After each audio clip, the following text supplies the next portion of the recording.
गावदेवी मंडई दुर्घटनांची पुनरावृत्ती भविष्यात होऊ नये यासाठी आवश्यक ती खबरदारी घ्या, अशा सूचना उपमुख्यमंत्री एकनाथ शिंदे यांनी गुरुवारी गावदेवी मार्केट लोकार्पण कार्यक्रमात बोलताना पालिका प्रशासनाला दिली. तर व्यवसाय करणाऱ्यांनीही सुरक्षिततेची खबरदारी घ्यावी, अशा सूचना त्यांनी केल्या. ठाणे स्थानक परिसरालगत गावदेवी मंडई होती. यात 155 व्यापाऱ्यांचे ओटले होते. याच मंडईच्या पहिल्या मजल्यावरच ठाणे महापालिकेच्या प्रभाग समितीचे कार्यालय होते. 21 मे 2026 रोजी शॉर्ट सर्किटमुळे गावदेवी मार्केटला भीषण आग लागली होती. या आगीत सर्व ओटले जळून खाक झाले होते व मार्केटचे मोठ्या प्रमाणावर नुकसान झाले होते. त्यानंतर महापालिकेने युद्धपातळीवर काम करत मार्केटचे नूतनीकरण केले. नव्या मार्केटमध्ये विद्युतीकरण, सीसीटीव्ही यंत्रणा, फायर अलार्म सिस्टीम, रंगरंगोटी आदी सुविधा उपलब्ध करून देण्यात आल्या आहेत. हे काम पूर्ण होताच गुरुवारी उपमुख्यमंत्री एकनाथ शिंदे यांच्या हस्ते मार्केटचे लोकार्पण करण्यात आले. यावेळी खासदार नरेश म्हस्के, आमदार रवींद्र फाटक, महापौर शर्मिला पिंपळोलकर, उपमहापौर कृष्णा पाटील, सभागृह नेते हणमंत जगदाळे, विरोधी पक्षनेते अशरफ पठाण, आयुक्त सौरभ राव, पालिका अधिकारी आणि पदाधिकारी तसेच गावदेवी मार्केटमधील ओटलेधारक आणि स्थानिक नागरिक मोठ्या आग विझवताना शहीद झालेले सागर शिंदे व काळू गाडेकर यांना श्रद्धांजली अर्पण करत त्यांना शहीद दर्जा देण्याबाबत शासन सकारात्मक भूमिका घेईल, असे उपमुख्यमंत्री शिंदे यांनी यावेळी आश्वस्त केले. अवघ्या 60 दिवसांत गावदेवी मार्केटचे नूतनीकरण पूर्ण केल्याबद्दल उपमुख्यमंत्री शिंदे यांनी समाधान व्यक्त केले. तसेच भविष्यात अशा दुर्घटनांची पुनरावृत्ती होऊ नये यासाठी आवश्यक ती खबरदारी घेण्याच्या सूचना त्यांनी दिल्या. व्यवसाय करणाऱ्यांनीही सुरक्षितेची खबरदारी घ्यावी, अशा सूचना त्यांनी केल्या. दादा, दात घासताय ना, मग पाणी का वाया घालवताय? ताई, भांडी घासा नाहीतर फोन पहा, पण नळ का चालू ठेवलाय? अंघोळ झाली ना करून, मग शॉवर चालूच. कपडे धुताय पण पाणी वाया जातंय, त्याचं काय? गाडी अशी धुताय आणि उद्या पाणी कायमचं संपलं तर? पाण्यासाठी किती जणांची वणवण होते. कित्येक कुटुंबांना तर पाणी मिळतही नाहीये. पाणी बोलत नाही, पण आपण त्याची किंमत जाणली पाहिजे. पाण्याचा अपव्यय टाळा, परिस्थिती भीषण होऊ शकते. प्रत्येक थेंब जपा, पाणी वाचवा. पाणी ही निसर्गाची देणगी आहे. पाणी निर्माण करता येत नाही. पाण्याची बचत हीच पाण्याची निर्मिती. ठाणे महानगरपालिकेतर्फे जनहितार्थ जारी. रविवारी होणार 32व्या ठाणे महापौर वर्षा मॅरेथॉनसाठी तब्बल 30,000हून अधिक स्पर्धक ठाण्याच्या रस्त्यांवर धावणार आहेत. त्यामुळे मॅरेथॉनच्या मार्गावरील खड्डे, अतिक्रमणे, रस्त्यांची स्वच्छता व वाहतूक व्यवस्थेचा प्रश्न चर्चेत आला आहे. स्पर्धेपूर्वीच ही आव्हाने दूर करण्यासाठी ठाणे महापालिका प्रशासनाची धावपळ सुरू झाली असून खड्डे बुजवा, अतिक्रमणे हटवा व मार्ग सुरक्षित करा, अशा स्पष्ट सूचना आयुक्त सौरभ राव यांनी संबंधित विभागांना दिल्या आहेत. ठाणे महापालिका व ठाणे जिल्हा ॲथलेटिक्स असोसिएशनच्या वतीने आयोजित करण्यात येणाऱ्या मॅरेथॉनच्या अंतिम पूर्वतयारीची बैठक महापालिकेच्या कै. नरेंद्र बल्लाळ सभागृहात महापौर शर्मिला पिंपळोलकर यांच्या अध्यक्षतेखाली गुरुवारी पार पडली. या बैठकीत महापौर व आयुक्तांनी मॅरेथॉनच्या संपूर्ण नियोजनाचा सविस्तर आढावा घेतला. बैठकीस खासदार नरेश म्हस्के, सभागृह नेते हणमंत जगदाळे, शिवसेना गटनेते पवन कदम, भाजप गटनेते मुकेश मोकाशी, नगरसेवक राम रेपाळे, अतिरिक्त आयुक्त मनीष जोशी, अतिरिक्त आयुक्त प्रशांत रोडे, उपायुक्त मीनल पालांडे, पोलीस विभागाचे अधिकारी आणि कर्मचारी, वाहतूक विभाग तसेच महापालिकेच्या विविध विभागांचे अधिकारी उपस्थित होते. पावसाळी वातावरण, रस्त्यांची सद्यस्थिती व मोठ्या संख्येने सहभागी होणाऱ्या नागरिकांची सुरक्षितता लक्षात घेऊन मॅरेथॉनचे नियोजन करण्यात आले आहे. पार्किंग व्यवस्था, वाहतूक नियंत्रण, मार्गावरोधक, वैद्यकीय सुविधा, पिण्याचे पाणी, स्वच्छता, फिरते शौचालय व स्वयंसेवकांची नियुक्ती याबाबत आयुक्तांनी सर्व विभागांकडून आढावा घेतला. गणेशोत्सवाच्या पार्श्वभूमीवर शहरातील ज्या ठिकाणी रस्त्यांची दुरुस्ती आवश्यक आहे तेथे कामे सुरू आहेत. मात्र मॅरेथॉन मार्गावरील खड्डे बुजविणे, अतिक्रमणे हटविणे, झाडांच्या फांद्यांची छाटणी आणि रस्ते स्वच्छ ठेवण्याचे काम प्राधान्याने पूर्ण करण्याच्या सूचना त्यांनी संबंधित विभागांना दिल्या. हिंदू मुस्लिम ऐक्य, सामाजिक सलोखा आणि बंधुभावाची भावना अधिक दृढ करण्याच्या उद्देशाने आयोजित करण्यात आलेला हिंदू मुस्लिम रक्षाबंधन सोहळा उत्साहात पार पडला. शिवमुद्रा प्रबोधिनी सामाजिक संस्था आणि ठाणे नगर पोलीस स्टेशन यांच्या संयुक्त विद्यमाने शुक्रवार 28 ऑगस्ट रोजी सकाळी या विशेष कार्यक्रमाचे आयोजन करण्यात आले होते. गेल्या 17 वर्षांपासून ठाणे शहरात हा अनोखा उपक्रम सातत्याने राबविण्यात येत आहे. रक्षाबंधनाच्या निमित्ताने हिंदू मुस्लिम समाजातील नागरिक एकत्र येत परस्परांना राखी बांधून एकता, बंधुभाव आणि सामाजिक सलोख्याचा संदेश देतात. यावेळी मुस्लिम भगिनींनी हिंदू बांधवांना तर हिंदू भगिनींनी मुस्लिम बांधवांना राखी बांधत प्रेम, आपुलकी आणि बंधुभावाचे नाते अधिक घट्ट केले. धर्माच्या भिंती बाजूला ठेवून सर्वांनी एकत्रितपणे रक्षाबंधन साजरे केल्याने कार्यक्रमाला विशेष महत्त्व प्राप्त झाले. या सोहळ्याला शिवसेना नेते, माजी खासदार राजन विचारे, ठाणे पोलीस आयुक्तालयातील परिमंडळ जनचे पोलीस उपायुक्त बाळासाहेब पाटील, ठाणे विधानसभेचे आमदार संजय केळकर, शिवसेना उद्धव बाळासाहेब ठाकरे, ठाणे जिल्हा प्रमुख केदार दिघे, शिवसेना कल्याण जिल्हा प्रमुख गोपाळ लांडगे, ठाणा हालाई लोहाणा महाजन ट्रस्टचे अध्यक्ष महेश ठक्कर, समाजरत्न डॉ नानजीभाई ठक्कर ठाणावाला, समाजसेविका सौ ऋता जितेंद्र आव्हाड, सहाय्यक पोलीस आयुक्त नौपाडा विभाग संभाजी जाधव, समाजसेवक महेंद्र जैन यांच्यासह वरिष्ठ पोलीस अधिकारी, मान्यवर, लोकप्रतिनिधी आणि सामाजिक क्षेत्रातील व्यक्ती उपस्थित होत्या. मान्यवरांनी या उपक्रमाचे कौतुक करत सामाजिक एकोपा, शांतता आणि सलोखा वाढविण्यासाठी अशा उपक्रमांची आवश्यकता असल्याचे मत व्यक्त केले.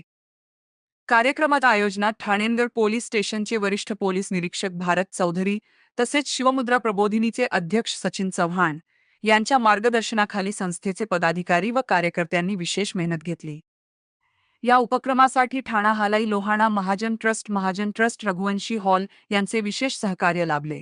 गेल्या 17 वर्षांपासून सुरू असलेली ही सलोख्याची परंपरा यापुढेही कायम ठेवत हिंदू मुस्लिम ऐक्याचा संदेश समाजातील प्रत्येक घटकापर्यंत पोहोचविण्याचा निर्धार आयोजकांनी व्यक्त केला.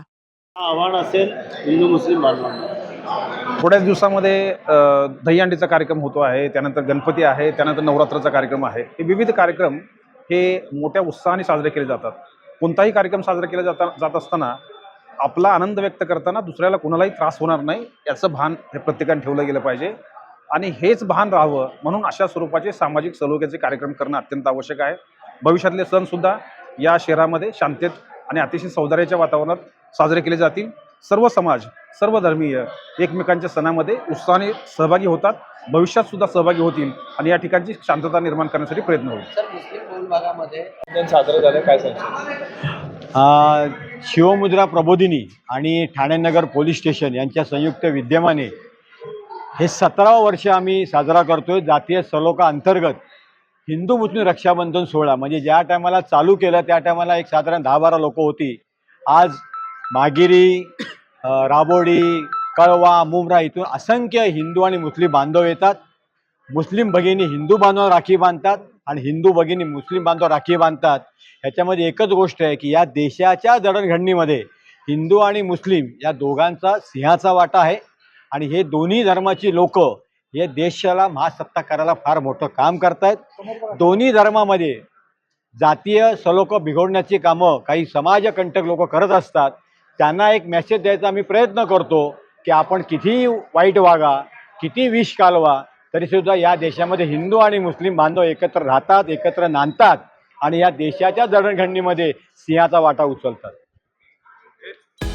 वाहतूक ऑपरेटरसाठी व्यावसायिक वाहने खरेदी करण्यासाठी सोपी आणि विश्वासार्ह कर्ज सुविधा. कर्ज मर्यादा 1 कोटी रुपयांपर्यंत, 5 वर्षांची परतफेडीची मुदत, आकर्षक व्याजदर.